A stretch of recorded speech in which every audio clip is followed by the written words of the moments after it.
Hello guys, jotono phai kaham aini YouTube channel o engke takuram khoro bo video no skang thenchiyo paithak yan jora nailiradi engke nayen rao tola comment kheye sak tanliradi takuram khoro engke bo video bai bor chamo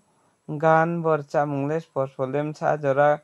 naithokyak video no engke gan no lem sa jora lek sathokpi takuram khoro narok tola comment kheye sak tanliradi comment box o aye engke chini bo taku bitu bai bom khuyu kakuma knowledge phosphole support khenai bangpim sa jorale engke bo video no nayak mupo 10 lek lekao engke 10 lek nimsiyo angno po khrokchi jorale nangkruknai hima chungo bo video no je naithokni borok aing video no uansukye subscribe like share comment khelaijadi engke nok borok no po subscribe khenai hiye machungjago nok borok no asha tongo.